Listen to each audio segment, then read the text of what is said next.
We are back, YouTube. Welcome to the Wheelin' Racing channel. This is going to be my first triathlon related video in quite some time.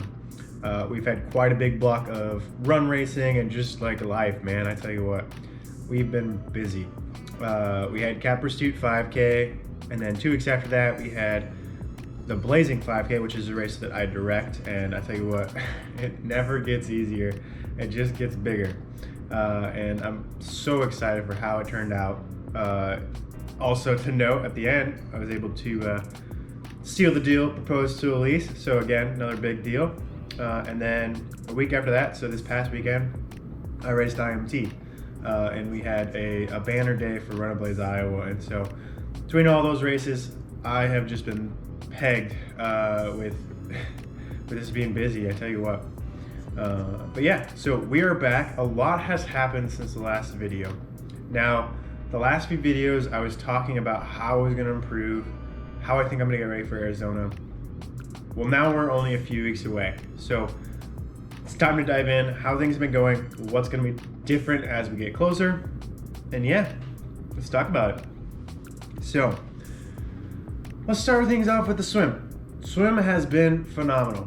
And I say that after coming off of a really rough swim morning, but I know I'm in a good spot. I've had the best swim months that I've had in a long time. I really enjoy it. I feel, you know, I have this weird thought when I'm swimming. I feel like the apex predator in the pool. Like, you know, I'm not really letting anyone beat me. You know, it's not just an ego thing, but I feel fast. I feel like I have the opportunity to maybe come out as one of the top swimmers, if not the top swimmer at Arizona, which is a bold claim. There could be someone super fast that shows up and, you know, and I just don't quite perform, but I think that given a good day, you could see me coming out of the water as one of the top 3. So my confidence is there. My aerobic and aerobic ability is definitely climbing, especially with these last few weeks. As I get closer to the race, things should get even better. I'm continuing to swim Monday, Tuesday, Wednesday, Thursday, and then an optional Friday, Saturday, or Sunday. Usually I'm going to try and hit those Saturday. I have not been doing very good on my mobility, which is something I did want to work on, shoulder mobility, to hopefully extend my range and help me swim a little bit faster without a chance of injury. So we'll see if we can get that snuck in. But the bigger item I've got up is going to be the bike. So it's the one that dropped the most as we got into these last few weeks. I did have that week between Blazing and Cap Pursuit that I did bump it up a little bit, but ultimately not a whole lot of volume that I would have liked. It just didn't quite fit in, and I didn't want to, you know, fatigue myself too much, especially when I did have the run focus there. So yeah, I did move away from Trainer Road, which is something I was gonna talk about in an earlier video. Ultimately, it was a great program. I did enjoy using it. I liked the structure. The problem for me was I like a little bit of the adjustability that Trainer Road did not offer. So I can't customize anything I need to. I do know my coaching pretty well when it comes to the bike. I don't always execute. It's one thing to know and one thing to do. But I wasn't able to adjust things that I would have liked. And I know there's a plethora of workouts in Trainer Road, but I also didn't want to sift through that when I knew exactly what I wanted. So I'm back on Zwift. I'm still kind of using some Trainer Road workouts. I do have a general idea of what I'm going to be doing the next few weeks. You'll see me kind of doing some just below LT1 work. Aim is going to be two workouts a week where I do some LT1 work. I'll be doing VO2 max on most likely Tuesdays. It's going to be a 90-minute session. And then I'll see my longer rides, which are going to... And we're back. Not sure what happened to my camera. But anyway, long rides. So this is going to be... I'm going to probably have 2 that are going to be that 5+ hour mark. And then during those, it's going to kind of be a mixture of sweet spot and threshold. You'll be able to see once they come out. But yeah, so that's kind of where we're set at the bike. I'll also have a recovery day. I think I'll pick lifting back up. I did drop it out the last few weeks, but it was going really well. And so should be seeing me do that the next few weeks here. And then, yeah, onto the run. I think we're in a good spot running wise. I feel strong. I may not necessarily be the fastest that I've ever been, but I do feel very, very strong, which I think is going to be very important as I start to pile the miles back on and I start to get the workouts that I need for an Ironman. The bigger thing, as we saw with Des Moines, is that I need to fuel better. So I think between the bike and the run, you'll see, or I guess maybe you won't see, but I will be doing a lot more fueling. I've already started to kind of integrate that into my training a little bit more. I need to be putting on the carbs and the calories throughout the bike and then be able to handle it on the run. So it's going to be a key item for me is fueling. I think that's going to be the key to my Ironman Arizona race, and so we'll be dialing that in. But yeah, so I also will kind of be using some tips and tricks that I do get from the rest of this video, which is going to be my lactate testing over with Ben Tillis at XLR8 Iowa. So I'm very excited to be able to do this with him. He'll kind of talk about what we're doing before we get started, and then we'll dive right into it. So I apologize for the delay in these videos, but we're back. We've got a few weeks left. Expect to see more of me. Let's jump right into it.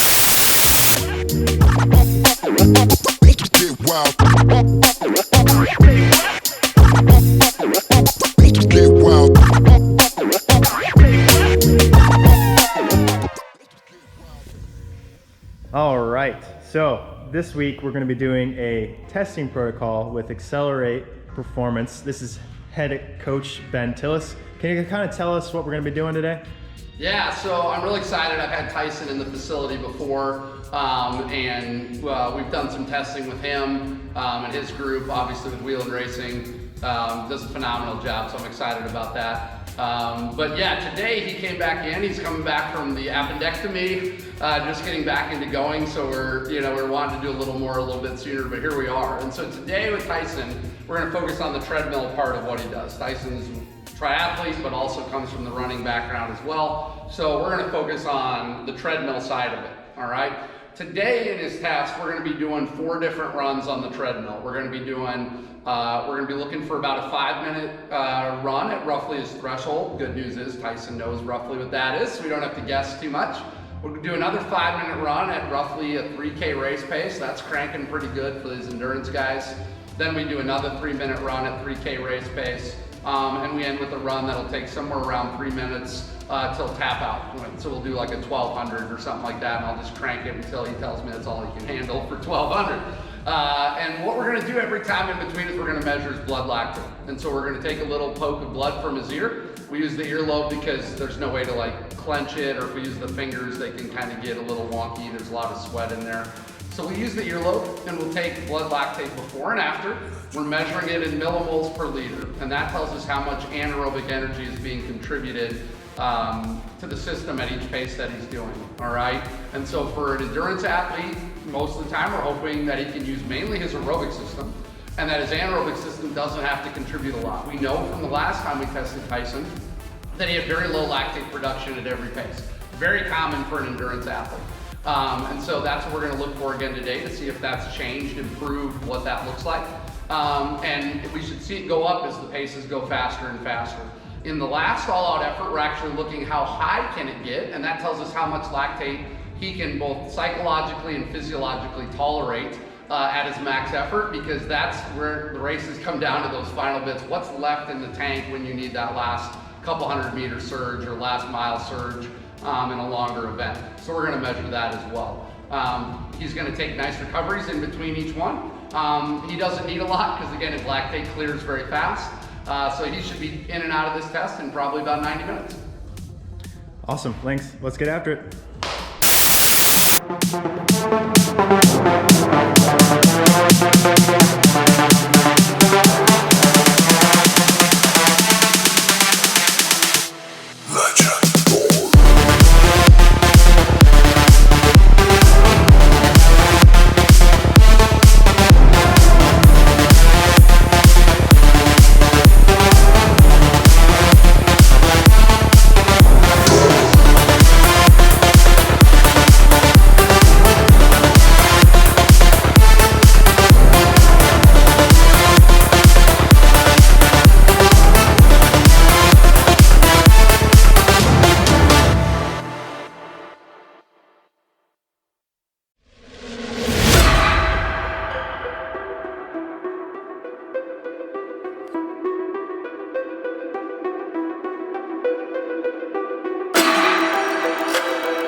All right, so that was the end of the testing. Now, this next section is going to be a little bit longer. I do think there will be some benefits if you guys want to learn more about the process with XLR8 and Inside, which is a great technology to kind of play with how you train, how you would use lactate, all that. So before we dive into it, I want to give a few quick pointers because I do have the video dive straight into the VO Max discussion and actually training application. So some things that Ben and I talked about prior to this part, we did discuss, okay, what are my numbers and how are we going to improve them? So to kind of give an idea, my VO2 max during this testing was 82 and my VLA was 0.4. So to give an idea, last time around, I believe I was a 76 for VO2 max and a 0.1 VLA. Those numbers very skewed because I came off of an Ironman, was completely fried, had no upper end. This time around, I'm a little bit less in shape. However, the numbers are probably more accurate to what I was looking for. And then to the second point, what do I need to do to improve? Really, it comes down to three different things. Okay, can you raise your VO2 max? Can you lower your VLA? Or can you get more efficient at handling the lactate? So I think we kind of discuss how I would go about my training, how I would integrate it. And yeah, I think it's a great discussion. Like I said, it's a little bit longer one. So, up to you if you want to listen to it or not, but I think it's worth your time. So let's go ahead and jump right in. So for those VO2 max sessions, Yep. I mean, VO2 max it's varied between each system that I've been in terms of like which colleges or whatever systems it is. So at that pace, I mean, that's slightly faster than what I normally would do. What kind of rest are we talking to properly be able to do those? Yeah, so let's say we're running that 800, like an 800, right? Yeah, yep. So let's say we're running just over 2 minutes at a speed of, let's go back and pull the chart. Well, we said, like 65, about 420 mile pace or something, right? So yeah, I think you said 415, but... Yeah, so let's go 415 mile, not that, so 415. Okay, so in miles an hour, it's 14.1. Sorry, I'm doing some other calculations. 6.3. 6.3 on the dot. So if we go 6.3 meters a second for 2 minutes, like a little over 2 minutes. All right, 6.3. You're going to accumulate 7.1 millimoles of lactate, right? So that's a lot of That's the challenge for you with like doing VO2, because that's getting close to your cap already, right? Yeah. Like you're like, whoo, that's moving. So then you would have to, theoretically, you would have to jog. If you can clear 1.1 a minute, you'd have to jog probably 5 minutes before you do another one, right? So the other option would be to go like just quarters at that, and you're accumulating 3.5, and you're doing quarters, jog a quarter, jog a quarter, or something like that. So it's definitely going to be a lot higher rest than, say, somebody who's got a 70 VO2 and they're doing mile repeats, and they might only need 3 minutes rest or something, right? So what number are we trying to get it down to? Is it below 2, or what's the... To start your next rep?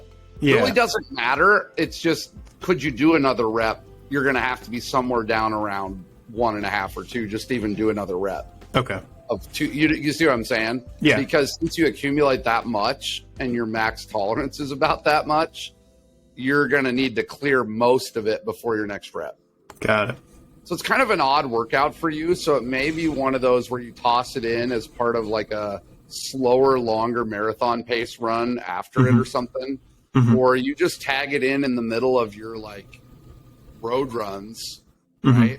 Like you could just tag in every second mile, you drop a big 800 or 400 or something. You know what I mean? Like, slam it at 430 pace or something like that, and then just get back into your regular run. You know what I'm saying? Like if it's not a recovery day, you could toss it in that way. That's a way you could steal it rather than going to the track and like, frick, like I'm gonna be here jogging forever just to get in 5 800s, or whatever. Right? So that's a way that I know a lot of the like cycling guys do it. When I talk to the inside guys, they'll be like, yeah, that's kind of how they steal it, is every 10th minute they'll slam a null out 1 minute, or whatever, right? Or they're pretty fast 1 minute near their VO2 max pace, and then go back and then just pedal, get back into their rhythm for their kind of aerobic stuff. I wouldn't mix it with your threshold day, because you're trying to just lock in at about 3 millimoles on your threshold or CV day, so there's not much benefit to doing that.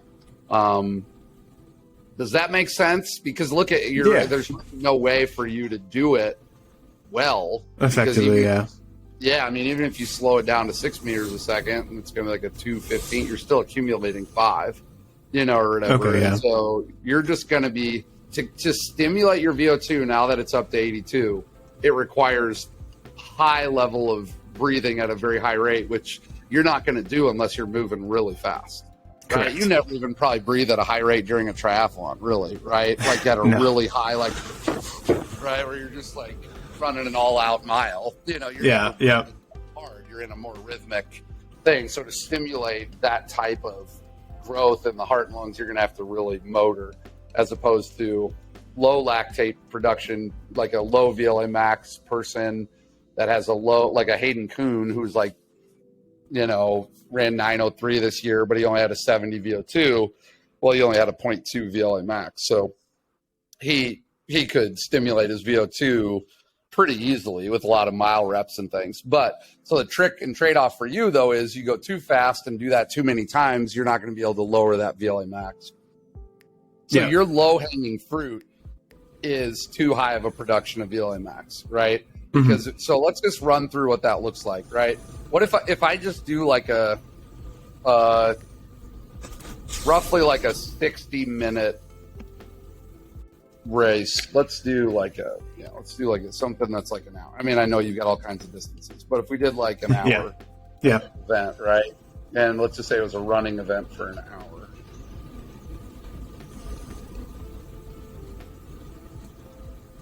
Okay. I'm going to have to do a couple different calculations. I'm going to do a 30-minute event and then add to it. We're going to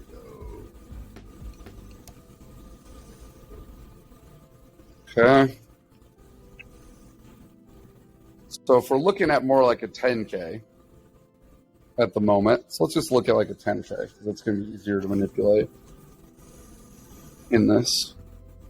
All right, so looks like you could run about like 5.62 maybe. What was your number? It's 7.2, is that what it is? I keep forgetting what it was. 7.2, yeah. High tolerance point. Okay. So so it looks like we can go about 5, come on, Bubba. 5.61 or so. All right, so I'm gonna go on another screen, so don't mind me. 12.55 miles an hour. So roughly for a 30-minute race, or whatever, theoretically on that treadmill, 446 or something pace. Probably being a hair generous, but give us an idea from the treadmill. So if we're just going to compare, so let's say it's about 446 mile pace for you for a 30-minute effort. If we make the adjustments and we say, let's just raise VO2, and we're going to raise them similar percentages. So we're going to, let's see. So we're going to raise this to like, it'd be challenging, but over the next like 4 months or something, get this to like 86. And we don't change the VLA max, right? So we just change VO2. All right, so we just changed VO2, and we can see which one will give us a better bang for our buck here. So, because I've been wrong before, so it's always good to run the numbers. I usually think I have a pretty good idea which one will change it more. But so let's say your 10K, you just want to raise VO2 to lower that, and it was saying you could go roughly 446 for a half hour. Obviously, that was a little short of 10K, but we'll use that number. All right, so that's going to be, I don't know, somewhere here. We didn't change your lactate tolerance, so because again we're just going to do one at a time. It's going to be like 5.82, maybe something like that. 5.81. All right. So that's 13 miles an hour. All right.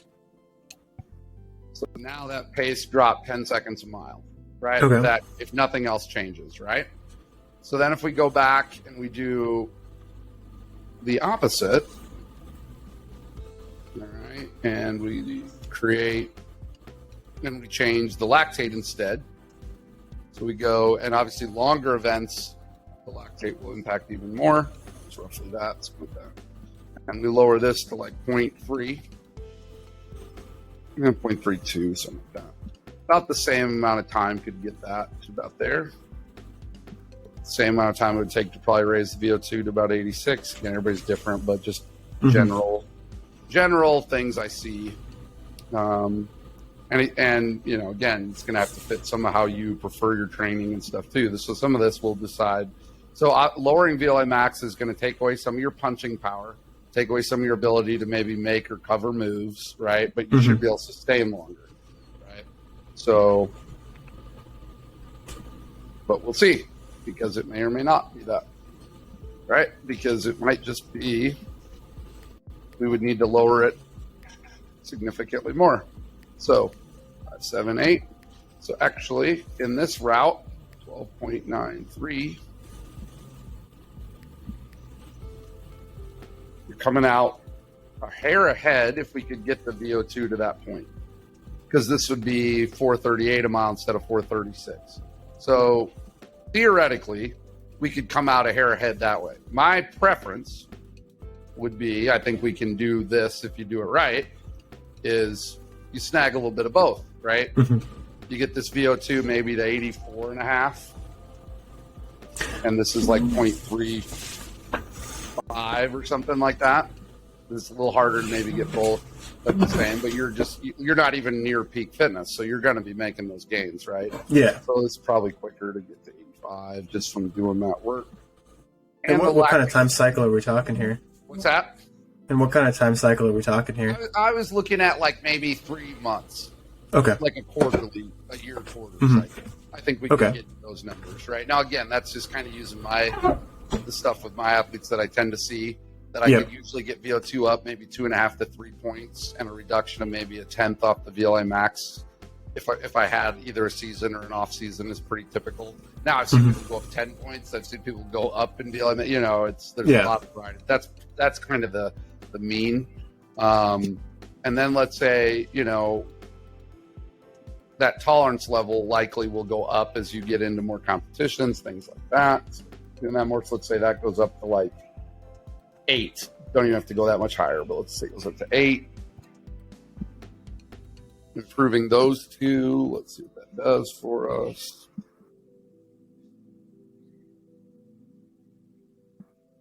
All right. So about 5.89.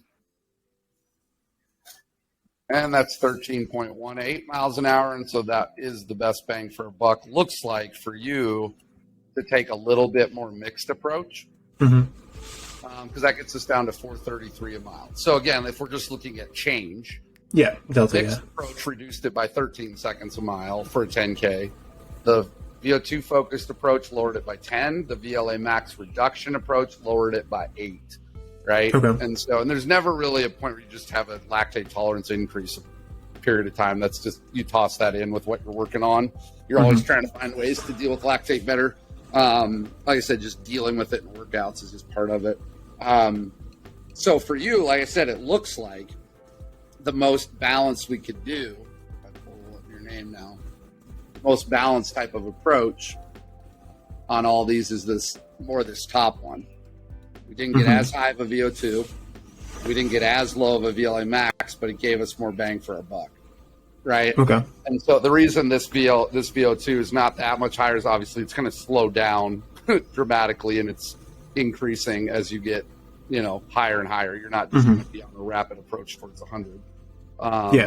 So, like I said, so really looking at yours, I kind of like this decently too. I like this one as well. The trick is in longer races, if you're going, that was a 30 minute, as you extend that to 60, 90, 2 hours or whatever, this starts to kick in more and more and more. So an even longer race than 30 is going to cause more issues than that. But the nice part is you've got a little bit of punching power with that. If you like mixing it up, in some of the races, you like throwing in surges, you like to, the lower this is, the more you've just got to be steady Eddie, right? Okay, yeah. Now you can grind people out of it easier, right? Kind of like Peyton. This is like the Peyton Noe versus like Ainsley, right? Peyton wins a lot of these races as long as she grinds Ainsley out of it. If she doesn't grind her out of it, Ainsley can blast her. Right? Yeah. This is kind of a nice in between, right? This is more you've got, this is low enough where you can sustain and maybe be in some of the races longer, but you still have a little bit of punch in there. So just kind of know that this number really will dictate your punching power.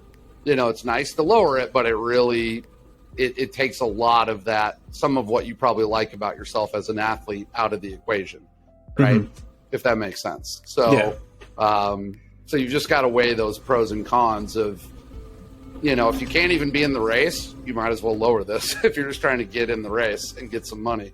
If you're trying to win an event, you're close, you probably better leave a little bit of this, right? And you're already, if it's going to come down to the last 1K, or whatever, you probably better have a little bit of this to work with, but that's kind of the gist of that piece. I mean, we didn't talk as much this time about sort of your burning rates and stuff like that.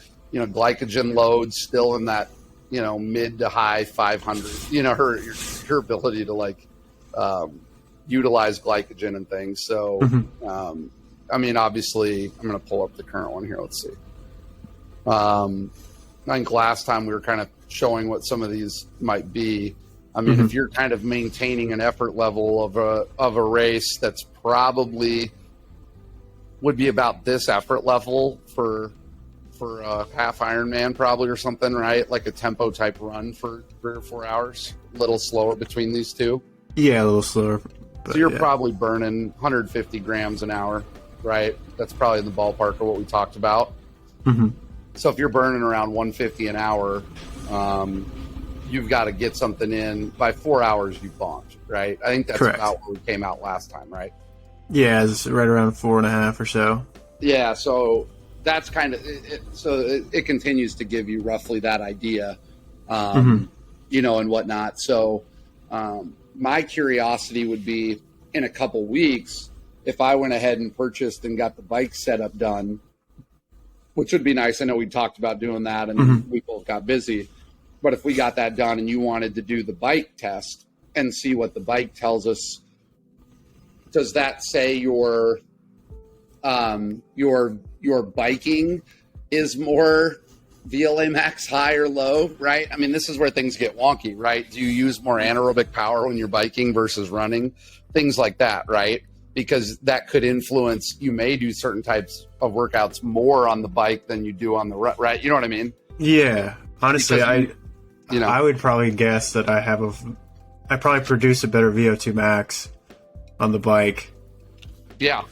I came from a punchy background in terms of cycling, and so it's because I struggle with the sweet spot workouts. Those are way tougher for me than a VO2 max workout.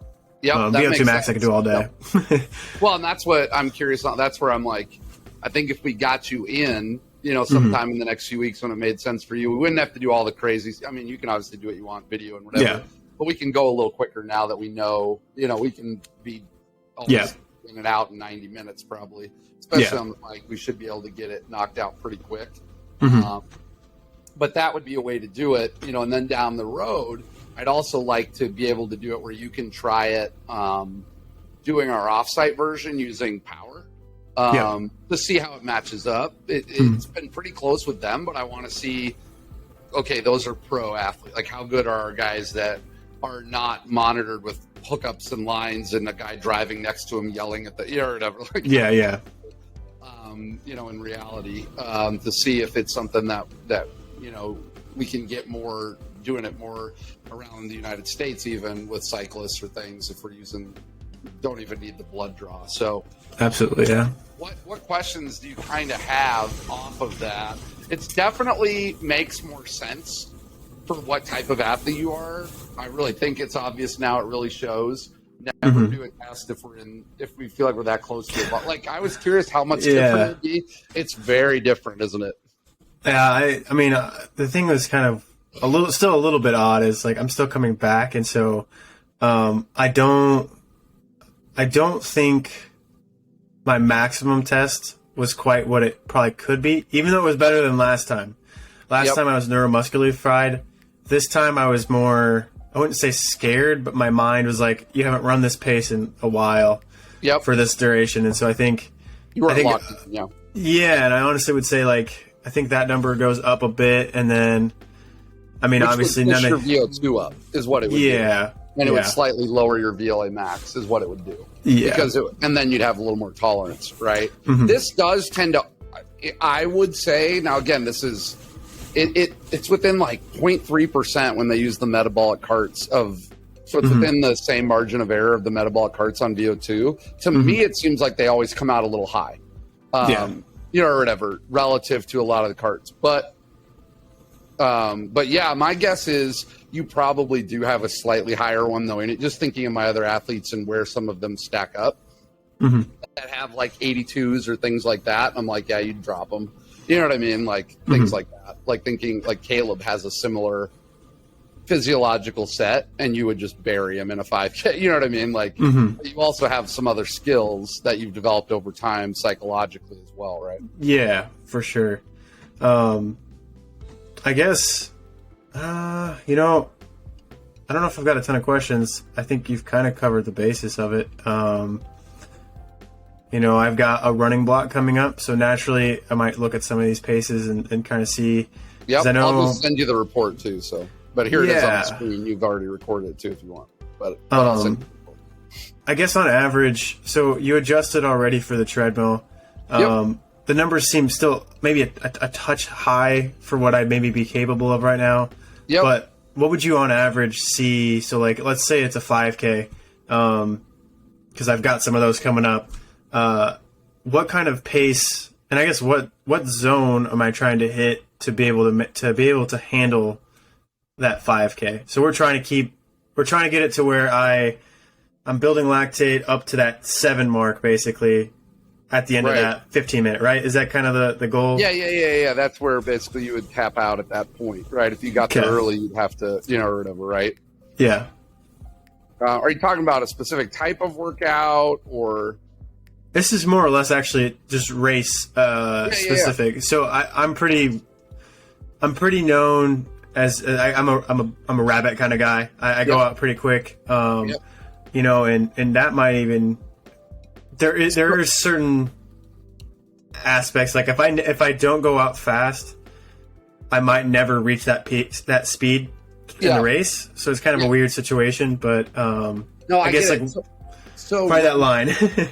So running it right now, and this probably makes more sense than the 30, because the problem is you're so good at holding a line on your lactate that it overestimates your 10K ability a little bit. Yeah. But it says right now that roughly for 15 minutes that day on the treadmill, you could have held 12.7 miles an hour, which is 256 a K, which is 1440, which is probably pretty close, right? Yeah, it's pretty darn close. Right. That's where I'd estimated at. What's that? That's about where I'd estimated at. Yeah. So if you were running for 14 minutes, so obviously you go 40 more seconds, so it's probably more like 14:45 or something, right? Yeah. On that day on the treadmill. Basically, it says that I could have put it at 12:07, and with the same effort, you would have tapped out at 14 minutes, right? Okay. And so that's roughly what it's telling us. So the question is, again, okay, outside, add any variables. I went in and added, what I did was I added 12 seconds to each mile for your effort. So maybe you are somebody that's more or less on the treadmill as well. So I think that's where you can kind of find the sweet spot, but those paces are accounted for that, right? Okay. So I think whenever you're doing it, I tell people almost always on this pace chart, avoid the upper end, because then you're way overcooking it. I mean, like, you know what I mean? Like, threshold at 430, you know, or whatever. Like it just, Yeah.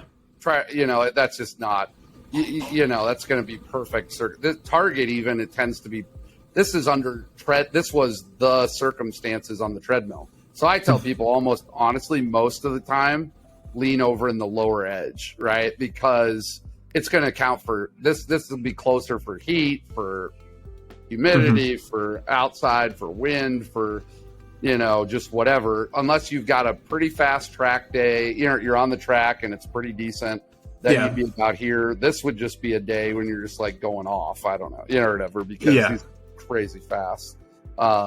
And the margins are big. And there is another thing we can do, Tyson, which is if you have paces you like based on a percentage of VO2 that you use, I can create your own chart. Okay. I could call it a pace. Zone 1 is, and I would go in, I'd create the chart, and I'd say zone 1, and what we want to see. What do we want to see? We want to see minutes a mile, and you would tell me, I want to see carb burn, I want to see, you know, or whatever, I want to see VLA max increase or whatever, you know what I mean? Like, you can tell me the parameters you want to see on it, and then say, and that pace for you, you say is 0.91 of your VO2. And I would give you a range of 0.89 to 0.93 or something, right? Yeah. The target would be 0.91, the low would be 0.89, and the upper would be 0.93. So if you use things like that and you have your terms, I can create the Whelen Racing like pace chart. Does that make sense? Yeah. So if you just send me those, I can actually create that for you and give you a much more readable version of this, because it'll be what you ask for. It has all these different parameters plus another like 40 or 50. So you could be like, you know, how much of this run is aerobic versus anaerobic, right? So like, you know, when you're running VO2 max pace, about 85% of that is aerobic energy, right? So requires some anaerobic to get it there. At threshold, you're about 92, which is why a 10Ks run at roughly 93. Okay. Anaerobic, and 5Ks are around 91. In that ballpark. Yeah, other thoughts? I think that's about it. I'm gonna definitely look at the kind of carb burns at different paces, because I mean, for me, I'll be coming off the bike obviously depleted. Well, hopefully not as depleted as last time. But even then, you know, kind of determining, okay, I think I can run 550s off the bike. What's that going to look like in terms of what I'm supposed to be taking on? Let's say I kept everything up to par on the bike. What do I need to put in if I want to run 550s? Because I think 550s is in the range of what I can run. Just a matter of making sure I've got proper stores topped off. Yeah. And if you're going 550 mile pace, you're saying? Yeah, I think that's about what I'd be shooting for Arizona in November. So it'd be about 337 a K. So for you, you would continue to be going up here. Looks like at that rate, you're. Is that not in my range? What's that? Is that above my range, or does it need to be lower? No, it's okay. It's if that's your goal right now, that would be thrashing through about 175 grams an hour. Okay. Right. So, does that make sense? Yeah, and how is it affected if it's like a... Oh, sorry. Let me say it again. I did that wrong. I was looking at your fat. That would be more like 148 or so. Okay. And then what were you saying? I was just saying, how is that affected if it's like a, let's say, 620 pace or something a little closer to that? So it slides along here. Does that make sense? Yeah. Right? So if we go to 620 pace, right? So it's slow down by 30 seconds. At the current, and this is your current moment, right? Current reality. Yeah. So that's 356 a K. At 356 a K, you're at more like, you're around 105, 110. Okay. Right. And then that's, that's a sweet spot right now for you, because you got a great amount of fat helping out. Right. When you said 550, you notice the problem? Yeah, it starts going down exponentially. You don't have, exactly. Your fat drops off real fast. Okay. So Now carbs is playing in probably too much. So one of your main goals will be to increase how long you can use fat as a fuel, right? Okay, yeah. So one of the best training zone to raise that is for you is going to be right in this fat max zone. So that 630 target mile. Now, it doesn't mean that's the only way to raise fat max. Fat max will improve if you increase VO2. Okay. All right. It has no bearing. It doesn't change anything based on VLA max. It has nothing to do with it at all. VO2 will do, if you raise VO2, it'll improve fat max. And if you improve fat max, you'll improve VO2. So this would be kind of why I was saying maybe you do this pace and then you throw in a slammed 400 at 65 in the middle of your run or something. You know what I mean? Yeah. Because that's going to be giving you a lot of, and then go back to it so you're clearing it using fat as the fuel. Because that's only burning at 94. So that's the stuff we'd be looking at for you. And we can put it all into power as well. If you wanted to try using a stride pod as you're getting closer to it, we can actually morph these metrics into power. And so then if you're like, compare your power on the bike, what's this chart look like versus your power on the run? Does the chart match up or not, right? Like, do you need more carbs intake at certain rates on the bike versus on the, or whatever, right? Like it may be slightly different depending on the power output. As you said, you're probably just a little bit more powerful on the bike, so, but anyways, so hopefully that gives you some idea. This fat max looks great. And then when it's gone, it just, it's gone in an instant. Yeah. Right? And so once you get past this zone, you've got yourself in a tricky area. And then we talk about this, your body looks like it can really only stomach about 60 to 90 grams of carbs an hour that you would be able to utilize. Sorry, not your stomach. Your muscle stores would be able to reload and use. This brown bar is what that's showing, if that makes sense. This brown bar from the high end to the low end is how many carbs your muscles, if they spent, could reload and utilize. So you couldn't suddenly make up 150 in an hour. So that's why you have to think about, okay, you can never even really take 100 in an hour, or you're going to vomit some of it or crap some of it, or it's just going to sit in your stomach and be miserable, right? Okay. So you've got to account for the fact that 90 looks like it's your high end of what you take in over the course of an hour. So you just got to, all those things to think about. Sound good? Sounds good. So hopefully that was kind of fun. This one's a little bit more fun when you're actually training now and you know like what to approach. The nice part is it looks like you can really approach it almost any way you want, right? So I think you can attack it using your strategies, and let's see what it does then, right? Like, you know what I mean? I think you can, take the guide from the paces, but I don't think you need to focus on any one of these metrics. It just didn't come out as much that way as I thought it might. Again, the longer event you go, just know that this causes that trouble, but it also is great for that covering moves and punching power. So I think I'd love to see, based off how you're doing it, then it can give you some good feedback on your general coaching. What does it generally do for these metrics, right? Yeah. Well, that's it for our discussion. Like I said, if you want to learn some more about Accelerate and/or Inside software, Ben Tillis is your guy. I really appreciated being able to go and test with him. Hopefully we'll be able to link up here soon. As you guys saw in the rest of the video, we had planned on maybe doing a bike testing in the few weeks post run testing. However, I've just got so busy. Between the two of us, we're both very busy people. Never actually happened. This winter, though, hopefully we get some accurate numbers. Right now, I am 3 weeks away from Ironman Arizona. I have started implementing some of the training advice that Ben had given me. We've been doing some of those we call them lactate shuttling workouts, where I do get down to that close to lactate threshold, but then I also float up at that kind of fat max, which is going to be that closer to 6 to 6:30 pace. And so been feeling good. It is good to maybe pull back the reins a little bit on my lactate threshold stuff. I think I maybe was going a little bit too quick. But, and I think especially taking the carbohydrate information that he was able to give me, whether that's closer to that 90 mark that he kind of advised, or I've kind of tested this last weekend at about 107, and I felt pretty good about it. My legs felt good, not a lot of indigestion, so just dialing that in. But yeah, hopefully I can put out another video here. I'm not going to make any promises whatsoever. This one took way longer than I planned. I tested weeks ago, or maybe it's even a month or so ago, and just getting it out there is tough. So if anything, there'll be some smaller ones. Really hoping to get you guys in the pool with me again. I think that'll be fun. And then, I'm definitely cycling a lot more, so there's more opportunities. And yeah, appreciate your time. Like, comment, subscribe. See you later.